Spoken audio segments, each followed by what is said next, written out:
Mbote mingi na balandi émission Parlons IDPS moko ya ba émission ya chaîne Nabino Bolingaka Congo Libéral TV et kopesa mana ndeko Nabino Boss Abdelaziz.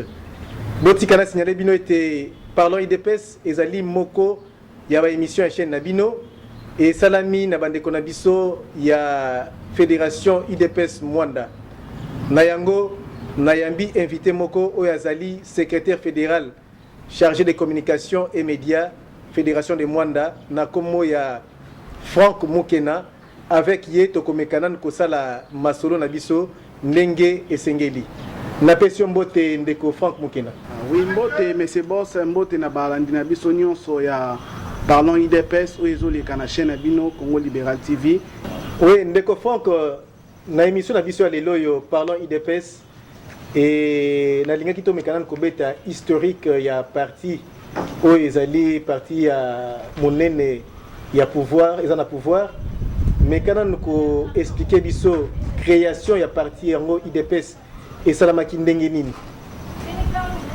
Oui, merci beaucoup Boss pour la question non eza motuna moko très important oyo ko permettre ba ndeko na biso nyonso balandi ya émission na biso ba mekampe koyeba IDPS oyo eza parti au pouvoir lelo et bandaki ndenge nini.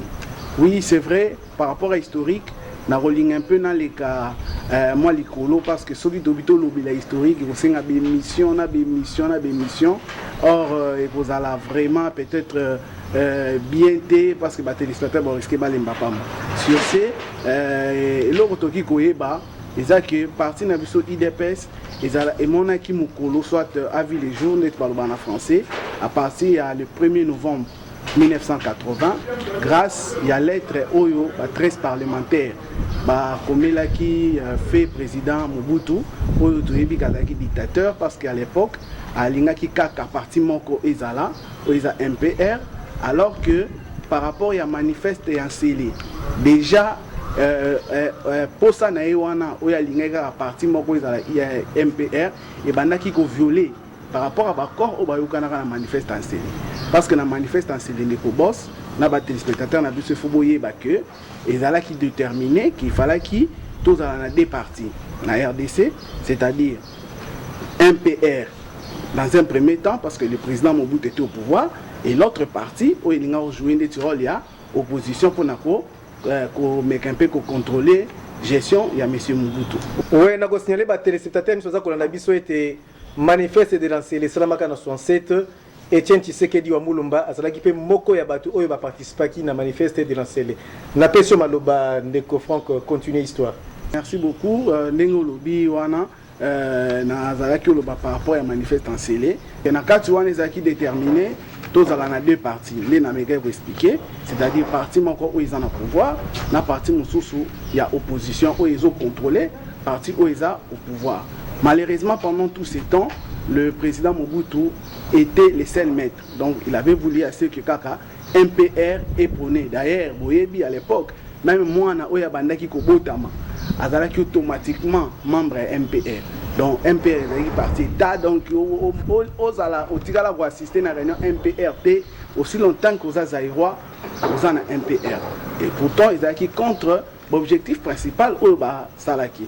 C'est ainsi que lettre à 13 parlementaires et Salamaki dans le bien le 1er novembre 1980 na kata lettre on a rappelé qu'est-ce président Mobutu qui était par rapport il y a biloko otolobaki ti les autres toujours ça la montée raison pour laquelle il faut qu'on élargir soit qu'on démocratiser mboka en acceptant que parti mususu pe et botama a pas MPR et puis bande papa na biso ba 13 parlementaires bazala qui vraiment frappé donc bazaki milliers répression salamaki bakangaki mingi même mingi bakangamaki seulement parce que bapesaki de wana o Mobutu monnaie lokola c'est comme si bande ko défier. Oui mais c'est fort que nakatio malobate to monaka mo ba contradiction ezali lelo oyo pona makametali ba 13 parlementaires et ce ko tangela biso na mo ba kombo na bango toye ba pe ba téléspectateurs na biso bayoka ezalaki banani. Ok, merci. Parmi les 13 parlementaires, vous permettre de Pokombo et Kobunga, premièrement, M. Ngalula Pandangila, M.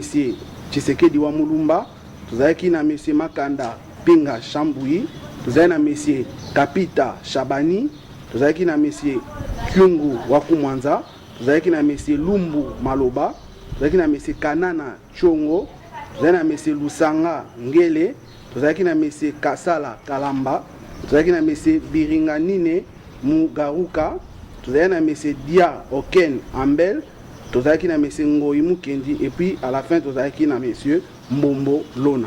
Bango wana nde ba 13 parlementaires o ba komelaki Mobutu lettre autour lettre ya 50 pages. Mais otangi ba 13 parlementaires toyoki, mais namoni kombo ya Kibasa Maliba te, namoni pe kombo ya Birindwa te, mais on avait appris que non, bazalaki pe moko ya batoyo babandaka IDPS. Merci beaucoup pour la question wana ndeko boss, pour nous permettre même bandeko bo bazolanda biso ba meka koyeba. Oui, en principe, bato ba comprendre kati. Il y a une différence entre les 13 parlementaires et les fondateurs de l'IDPS. Monsieur Kibasa Maliba, monsieur Birindwa, bazalaki, oui certes, parmi les fondateurs de l'IDPS, mais bazalaki, 13 parlementaires. Donc 13 parlementaires, ils ont na ebisio. Pourquoi? Parce que bango bazalaki na parlement, à partir de yango, donc les députés na biso leo. Nde basalaki lettre na bango on attend basilisi. Maintenant mutu so remarqué ba kombo son atangi, on remarqué que presque toutes les provinces les ont représentées. C'est ce qui fait en principe la différence entre IDPS na ba parti nyonso to mona lelo. Oui. Na katio malobate ndeko Franck nazo ko rappeler na ba téléspectateurs na biso nyonso ndenge ba lobakate. IDPS ezali parti ya baluba, ba yuti ko mona été ezali ka ya baluba te. Toutes les tribus à RDC ezala qui représentées na katia ba 13 parlementaires. Continuez l'isolo ndeko Franck. Merci beaucoup boss pour la précision, on a très capital pour que bandeko na biso ba comprendre que l'IDPS contrairement à Obaloba qui a parti à Baluba, c'est faux. L'IDPS est les 7 partis politiques na RDC Oyo ezala qui créé na tous les représentants de la province nyonso. Bazalaki. La preuve année que au mona ba kombo totangi Bakongo Bazali, Baswahili Baza, Bangala Bazali, Baluba pe Bazali. La preuve en est que même directoire au Bachaki, où il géré parti pendant un temps, au moins que directeur Wanezaki composé dans tous les 4 langues nationales où ils sont constitués pays Nabiso. Donc Baswahili, Baluba, non, Mouswahili Azalaki, Muluba Azalaki, Mukongo Azalaki, puis Mungala pe Azalaki. Donc c'est un peu ça. L'historique à partir il y a Elokoana Mobutu Pesaki Kanda à Salaki répression de Tolobi à Zongisaki ba 13 parlementaires wana même dans la province naé après avoir rejoint dans la province bango petang bakendaki parce que Mobutu mabe oya Salaki il fallait qu'il ata ayoka bango asalama organisation membre ya l'amiable pour na pesa bango gazte or yelo Salaki tanga sali répression sous-estimé lit na bango. Autant que maintenant mutakendaki na ba fief naé ake ko convaincre soit ko prêcher tant ba koti et au salama kino IDPS komi ko bonga malem jusqu'à ce que le 15 février 1982 des sorties officielles ou soit création officielle il y a IDPS en moment chaque le 15 février to fêter anniversaire ya IDPS. Eza lokola libala ni sonenge bandaka na kisheri ti lobby au mone suki na lopete na Mosapi. Monsieur Franck, otangi ba parlementaire toyoki, otangi pe ba fondateur to moni. Mais nani azalaki président ya Liboso tant ba vandisaki UDPS na 1982. OK, merci beaucoup boss. Ndenge ka na toyebi que IDPS tango salamaka au début bazalaki na collège des fondateurs. Collège des fondateurs bangonde bazalaki lokola bande ko za décision ya suka. C'est-à-dire bangonde bazalaki na décision suprême na kati ya parti. Mais pendant o etalaki fonctionnement et quotidien ya parti tozalaki na o yazalaki président de Boso Bachaki zaki Monsieur Kibasa Maliba il azalaki président azalaki na vice-président na ba o bazalaki ba secrétaire tout ça mais na ebi que parmi les secrétaires nationaux secrétaire national bazali na moi makasi tout ça otoyebi ndete Tshisekedi azalaki secrétaire national chargé à organisation na moment oyo basalaki moi commission wana bon ils en principe nini moko boye oyo tellement ebetama penza masolo mingi te donc yango moni beaucoup de gens ne savent pas et puis donc c'est un peu ça moi bref ndenge ezalaki présenté. Nazali ko signaler bino balandi ya chaîne Nabino Congo Libéral TV bozali kolanda bongo émission Parlons IDPS. Lelo na yambi Franck Mukena oyazali secrétaire chargé de communication et médias na UDPS Fédération de Mwanda. Oui, ndeko Franck, tu vas continuer toujours l'histoire na biso historique ya UDPS. Tout le monde qui l'air démocratie koti batunu sur otangi wana bazaki susuté Etienne Tshisekedi ayekoti kala yemoko. Et salama ki ndenge nini tu toko mana niveau wana balia u bakei baki basabakei bambwake mbakei ti tout le monde le fait Etienne atika la yemoko na mouvement. OK, ndenge to yebi soit ndenge to yokaka mo oyo débauchage et banda leloté. Mobutu avait vraiment utilisé ces termes-là. Il a débauché beaucoup de gens. Puis il y a la répression, la répression, la torture, et puis service de sécurité, Mobutu qui j'étais. Pour faire souffrir, mingi pe bakufaki, mingi ba désistaki na bango, tie yo sala makenon. Mutu quand même atikalaki na kombo ndenge tokoma oyeba bato nyonso bayebi ke mutu ayebani mingi na IDPS et ça Etienne Tshisekedi yene mutu atikalaki na lit atikali na lit pendant tout ce temps jusqu'à ce que na 2006 or pendant élection il y a première élection ça maki na RDC ndenge to décidaki donc IDPS ba décidaki de participer na ba élection té suite ya ba bloc belé. Ils allaient qui wana na organisation ya élection on n'était pas trop sûr, c'est pour cela tout l'inga était pour dans l'aventure wana. En 2011 nous avions participé avec ce qui s'est passé on ne va pas revenir jusqu'à ce que avant en 2011 en 2010 les premiers congrès et le quoi photo et sa précision c'est vrai que depuis mingi bakendaki président Etienne Tshisekedi a tiré le rôle là président national mais président national wana ils allaient quand même hérité qui en pourquoi parce que vote qui était voilà hérité parce que parmi bato bazala qui na bango na katia il y a première commission exécutive ou soit exécutif national il y a parti nengi bazala ki mingi oyo batikaki il était resté seul. On lui considérait plus comme président. Mais c'est en 2010, tant que ça le premier congrès, il y a IDPS, une place où le président Etienne Tshisekedi a été voté à 100% dans le congrès. Les PSA qui est sur une possibilité, il y a la président national élu au sein de IDPS. IDPS a introduit ça qui est le candidat à son élection en 2011. Oui, nous allons rappeler na ba téléspectateurs nous faisons que la biso était Etienne Tshisekedi wa Mulumba azalaki élu président ya UDPS officiellement, c'était en 2010. Oui, en 2010 tango azalaki nommé na lobby ba investir yepé mbalamo comme candidat na présidence na élection présidentielle de la République démocratique du Congo, ya monde ya Rosalamaki to participer qui en 2011. L'élection, bon, on ne peut pas entrer beaucoup de détails. La lutte a continué. To Bundisi ba dictature nyonso. Les qui na RDC, Mobutu a passé par Laurent Désiré Kabila, Joseph Kabila. Merci beaucoup Ndeko Franck na ndenge opesi ce mois résumé à l'histoire yango. Mais beaucoup aussi ba critiquer gestion ya Etienne Tshisekedi. Dictateur, donc Ayoka Kabatouté, voire même Liaou, l'air à l'Oma qui n'a pas parti, à l'Oba qui est IDPS commune à Cotéry. Donc nous sommes dans Koloba.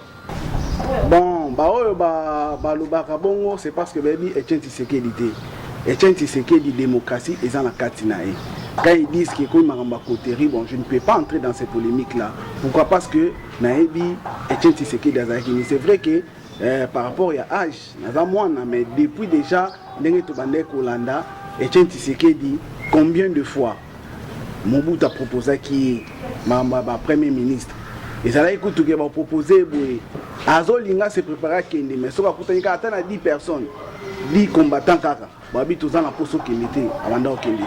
Donc il suivait plus la voix de la population. Puis na webi ça qui a instauré système où les autres en ont IDPS et pyramide renversée.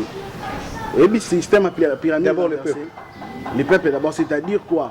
Base, Ndemutu a dans la décision et outil na base après qui tient l'exécutif. Donc nous sommes les seuls partis na RDC autres à la bongo.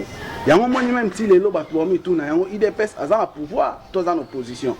Donc ça veut dire que ce n'est pas parce que le président du parti dit quelque chose biso to gondi monga bongo sans critiquer, non. Ce qui président national il y a parti a eu décision et que tout le monde qui décision en a ils ont reflété ligne de conduite na biso IDPS où ils le peuple d'abord. Kaka biso moko d'abord na katanda IDPS, on sera contre cette idée là. Donc on sera totalement contre cette idée. Et puis eloko wana mutapesi biso c'est Etienne Tshisekedi. Donc je crois que ce gars qui dictateur d'ailleurs il n'allait même pas accepter le wana, il allait être comme d'autres partis, tout le monde a le président na bango lobby. Donc il y a donc yo qui au lobby on te ba mambo ça contre autorité morale, ça contre ceci c'est la même chose. Bon, merci beaucoup Franck Mukenana historique nous sopesi sur la partie et mais les loyo tokolobe la peut-être prochainement l'isolo ya Etienne Tshisekedi mais les loyo nangai to lobanano au Italie parti UDPS. Etienne Tshisekedi akufi. Parti etikali. OK, merci beaucoup boss et loko batumingi ba yebaraté. Il faut tout yeba que à l'époque et tantôt comme en organisation à parti, on m'a expliqué ni parti organisé. Mais depuis Etienne Tshisekedi Azalaki, si Akufaki, na IDPS na ba organe national ou soit organe national, tout ça un organe moko. Ou to bengi présidence ya parti. Présidence à parti ça constitué na président du parti, secrétaire général, ba CGA, ba secrétaire national adjoint. Vous comprenez? Bon, à cette époque-là, Tangu Etienne Tshisekedi Akufaki, la personne la plus gradée, où est Tigalaki et monsieur Jean-Marc Abound. Monsieur Jean-Marc Abound, à cette époque-là, il était le secrétaire général du parti. Donc automatiquement, Yende a joué qui intérim, il y a Etienne Tshisekedi. Mais tant qu'on travaillait, na sepela mingi na façon de gestion na bango parce que il avait géré ça avec ses 4 secrétaires généraux adjoints. Au batumso peut-être baé baraté na omekotanga bakomo na bombango tozaki na Félix Antoine Tshisekedi azaki secrétaire général adjoint chargé il y a côté diplomatie tozaki na Etienne Ilongondo l'actuel ministre à santé tozaki na monsieur Ribens Mikindo Oaza actuel ministre hydrocarbures na madame Rose Boyata Oaza actuel secrétaire ministre des affaires sociales. Donc bango wana 5 les créés qui n'étaient présidence les bandés gérés mais ils étaient chapeautés par le secrétaire général parce que c'est lui qui était le plus gradé il va travailler qui pendant un temps jusqu'à ce que tu as un congrès où ils ont organisé les 30 les 31 mars 2018 bah gérer qui bongo jusqu'à ce qu'il y ait en 2018 les 30 au 31 mars nous avons un congrès extraordinaire où va convoquer qui dans le congrès wana tu voté Félix Antoine Tshisekedi comme le nouveau président il y a IDPS et dans le même congrès donc ça qui des actions ou soit des activités dans le congrès wana.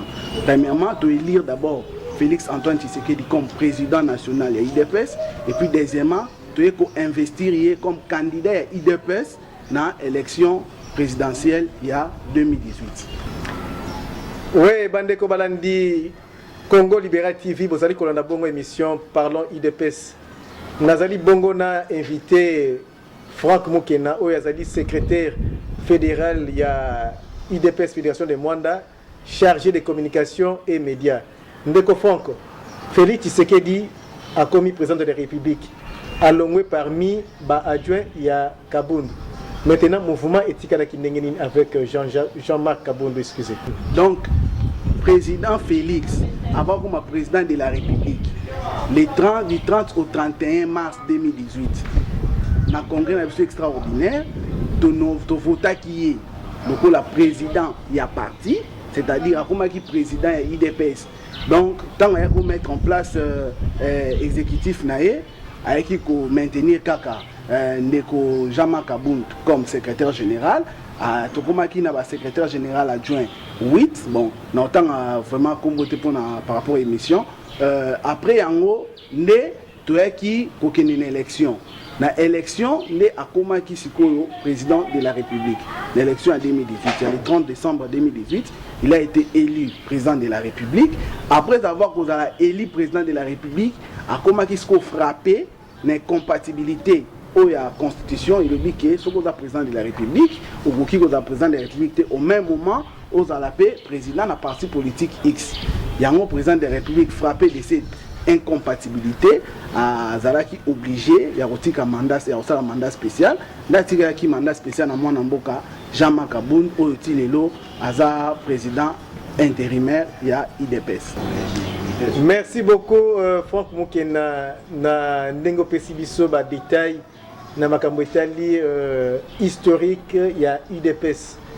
Nazali ko signaler binote bozali kolanda parlons IDPS o ezali moko ya émission conçue par partisans ya IDPS il y a partout na Congo, partout en Afrique, peu partout dans le monde.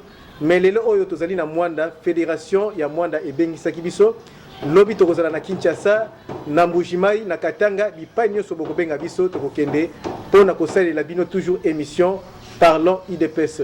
Tokomi na suka ya émission na biso Franck Mukena soki ozana liloba ya koloba bato bazali kolanda biso bayoka.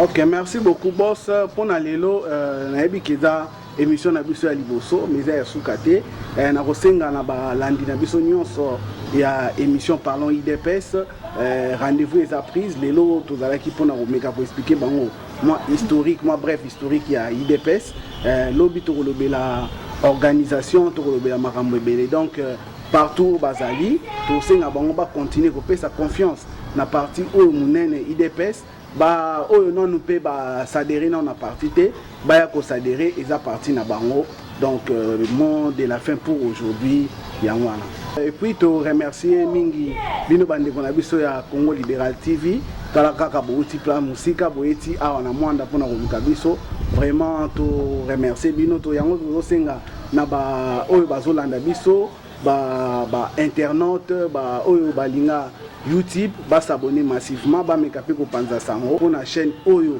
ya sika Congo Libéral TV ba tuba s'abonner puis ba landa ngoni. Merci beaucoup Franck Mukena na ba précision sali na ba mabango boaki na chaîne na biso et nazali ko signaler ba téléspectateurs nyonso na ba téléspectatrices bazali ko landa biso ezali chaîne na bino Congo Libéral TV Boss Abdelaziz ezali ngai na présentation na pesi merci na ba onyoso basimaki caméra tozali na Christian Donda tozali pe na Tonton Doudi tozali pe na ba journaliste lokola Pichu Celeste na Ange Moïma na pesi bino bambote bubanda kolanda chaîne na bino na WhatsApp na Facebook pe na YouTube ne bozali kolanda yango.